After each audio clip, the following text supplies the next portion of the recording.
Olá, bem-vindos a mais uma conversa aqui. Hoje o papo é sobre dolo e culpa. São, assim, conceitos essenciais do nosso direito, né? Definem muito sobre responsabilidade. A ideia é desmistificar um pouco isso, entender bem a diferença, as consequências, sempre olhando o que a lei diz e como funciona na prática. Ok? Vamos lá, desvendar isso. Oi, e é um tema fundamental mesmo. Entender dolo e culpa, sabe, é a base para a gente ver como a justiça olha para uma conduta, seja no penal, seja no civil. Exato. Ajuda a definir se a pessoa agiu querendo ou se foi mais por a falta de cuidado, e isso muda tudo. Com certeza. Bom, começando pelo dolo, então. O Código Penal, lá no artigo 18, inciso I, ele fala que o crime é doloso quando o agente quis o resultado Isso. ou assumiu o risco de produzi-lo. Essa parte de assumir o risco já dá uma ideia de algo além do querer direto, né? Quais são os elementos aí? Exatamente. O dolo, ele precisa de dois elementos-chave. Primeiro, a consciência. A pessoa tem que entender o que está fazendo, o que pode acontecer, sabe? Certo, ter noção. E segundo, a vontade, que pode ser tanto querer diretamente aquele resultado, como no exemplo clássico de alguém que planeja um furto, quer aquele objeto específico, Uhum. quanto, e aí entra o ponto que você mencionou, aceitar a possibilidade de que o resultado aconteça, mesmo sem ser o objetivo principal. Entendi. E essa aceitação da possibilidade é aí que a gente entra no tal do dolo eventual? Precisamente. O dolo eventual é onde a coisa fica realmente interessante. E bem complexa, né? Gera muita discussão. Imagino. A pessoa não tem como meta principal causar aquele dano específico, mas ela prevê que aquilo pode acontecer como resultado da ação dela. Mesmo prevendo, ela decide agir assim mesmo. Mostra uma certa indiferença, sabe? Tipo, se acontecer, aconteceu. O exemplo clássico que sempre dão é o dos rachas. Ah, sim. As disputas de carro na rua. Isso.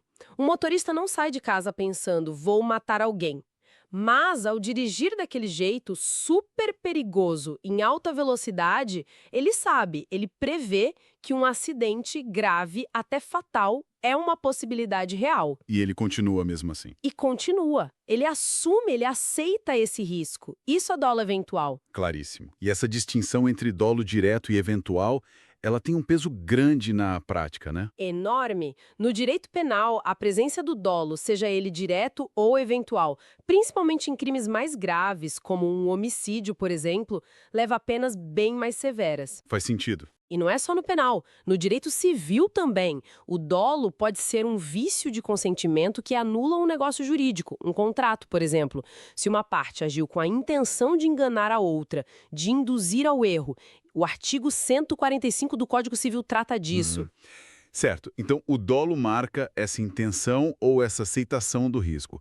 Agora, e quando não tem nada disso? Quando a pessoa não queria o resultado e nem aceitou o risco? Aí que entra a culpa. Exatamente. A culpa é, digamos, o outro lado da moeda. O artigo 18, inciso 2º do Código Penal define: o crime é culposo quando o agente deu causa ao resultado por imprudência, negligência ou imperícia. Ah, os três famosos. Isso, a chave aqui é: não existe a vontade de produzir aquele resultado ilícito, o que existe é uma falha no dever de cuidado. Poderia detalhar um pouquinho esses três? Imprudência, negligência, imperícia, são como tipos diferentes de descuido, né? São sim. A imprudência é agir de forma perigosa, sem a cautela necessária. É uma ação, tipo dirigir muito rápido para a chuva que está caindo. Entendi. Fazer algo que não devia ou fazer de um jeito perigoso. Perfeito. Já a negligência é o contrário, é uma omissão. É deixar de tomar um cuidado que era esperado, que era devido.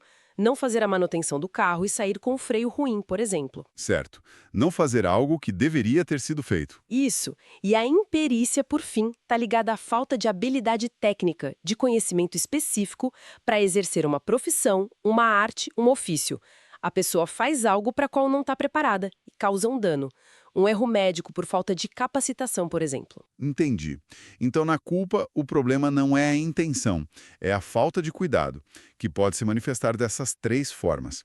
A diferença fundamental para o dolo é a ausência da vontade, né? Exatamente. A vontade ou a aceitação do risco lá do dolo eventual não estão presentes. Mas aqui tem um ponto que gera muita, mas muita confusão e debate. Qual seria? A distinção entre o dolo eventual, que a gente já falou, e a chamada culpa consciente. Culpa consciente.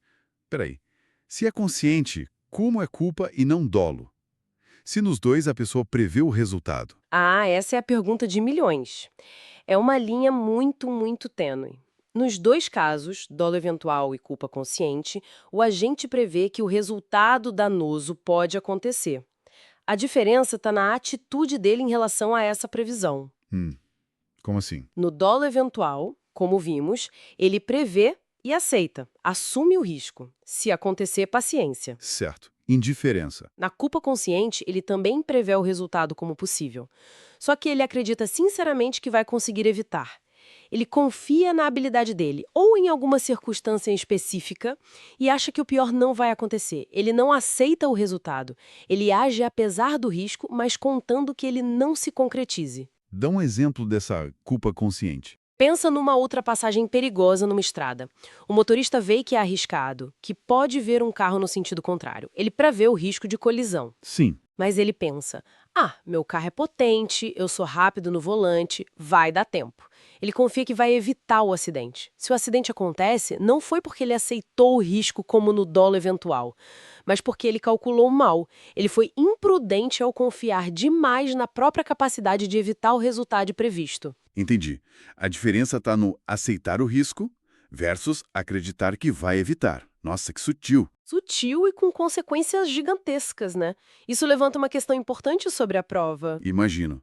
Porque diferenciar um homicídio no trânsito como dolo eventual ou como culpa consciente muda completamente a pena, certo? Sim, completamente. Homicídio doloso tem uma pena muito maior que o culposo.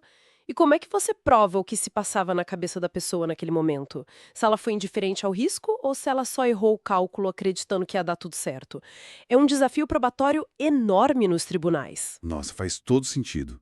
Ok, então, para a gente amarrar, dolo é quando há intenção direta ou pelo menos a aceitação do risco de que o resultado aconteça. Isso, vontade e consciência direcionadas ao resultado ou ao risco. E a culpa é quando não tem essa intenção nem essa aceitação, mas o resultado acontece por uma falha no dever de cuidado, imprudência, negligência ou imperícia. Perfeito, resumiu bem. E essa diferença, dolo versus culpa, é vital porque, como falamos, impacta direto na gravidade da punição penal e também na forma de calcular indenizações na área civil. A análise da intenção ou do nível de descuido está no centro de tudo. Então, o que tudo isso significa, no fim das contas, é que entender essa linha divisória é crucial para entender como a justiça funciona. E para fechar nosso papo de hoje, acho que fica uma reflexão interessante, né? Fica assim, pensando em toda essa complexidade, né? Principalmente nessa dificuldade de saber o que realmente se passou na mente de alguém num momento crítico, rápido, caótico, como num acidente de trânsito. Fica a pergunta: até que ponto a justiça consegue de fato avaliar a responsabilidade com base nesse estado mental interno, a intenção, a aceitação do risco, a crença sincera de evitar o pior? Ou será que, na prática, a decisão acaba se baseando muito mais nas ações, que a gente consegue ver, nas circunstâncias externas, e a gente meio que deduz a intenção a partir disso? É uma tensão constante, sabe, entre tentar acessar a mente do agente e ter que julgar com base no que é observável e provável. Fica aí pra gente pensar.